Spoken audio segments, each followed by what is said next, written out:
As America's leading military experts and authorities meet at the Reagan National Defense Forum this weekend, on the front lines is the question of military readiness.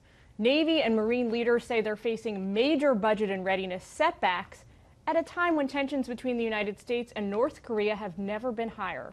Joining me now from the Reagan National Library is General Robert Neller, Commandant of the Marine Corps. Good afternoon, General. It's an honor to have some of your time this afternoon. Thank you.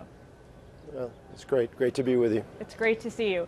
So the United States today in the 21st century has a more dynamic and complex national security environment than ever before. You know more about this than anybody else. We face a range of threats from non-state actors, asymmetric threats to more traditional state actors like North Korea. Do you feel confident today that the U.S. Marine Corps is as prepared as it possibly can be to face down these threats? I don't think you're ever as prepared as you want to be, but I can assure you and the American people that the Marine Corps, as the nation's force and readiness forward deployed, is ready. But we do have challenges. We're in a post-Cold War world. We have the world that we have, not the world that we want, and we have some readiness issues that we're trying to address. So according to the Government Accountability Office report from June of this year, the services are smaller and less ready to fight than they've been in years, making the need to rebuild their forces a top priority. Do you see that as an accurate depiction? And more importantly, General, do you feel like the Marine Corps and the other services have made progress since June? I think we've made some progress, but not enough progress. And part of the progress is we're trying to do three things at once. We're trying to fight the current fight, make sure forward deployed forces are ready, which I think we're doing. We're trying to recapitalize a legacy force, and we're also trying to modernize the force.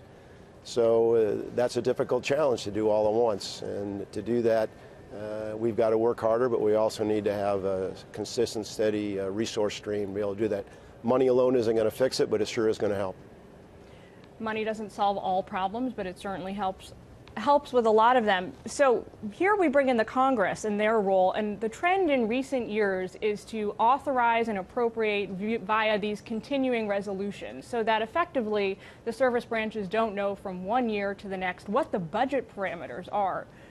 What are you doing on your end to work with senior members to try and assuage this problem? And are you a proponent of getting rid of the continuing resolutions and just doing this all through the proper channels?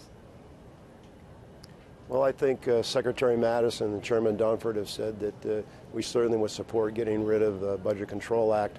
And the CR is better than something else, better than the Budget Control Act numbers, but it's not the really way we want to do business. We need a budget like we got this spring.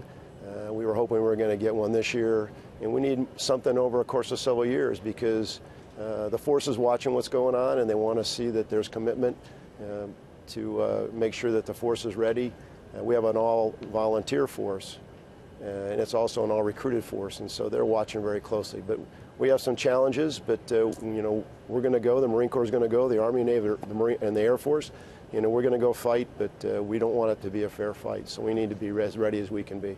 So you mentioned modernizing the force. We automatically think about things like, weapons procurement and technology, but a really important part of that, of this modernization program, is the incorporation of women down to the line units at the infantry level. How is that process, from your perspective, General, going so far? Is it more challenging than you would have expected? Is it less challenging? Is it different? Can you talk us through that? I ask because this is something that's really important to a lot of Americans.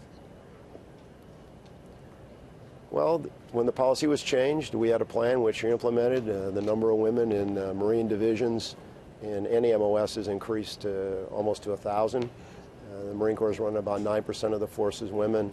The number of women that are in ground combat units in ground combat MOSs is small, but we have our first infantry officer, tanker, and Amtracker, and artillery.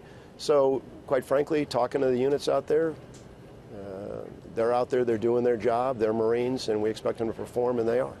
It's great to hear that. General Neller, thank you so much for your time this afternoon. We hope to check back with you soon.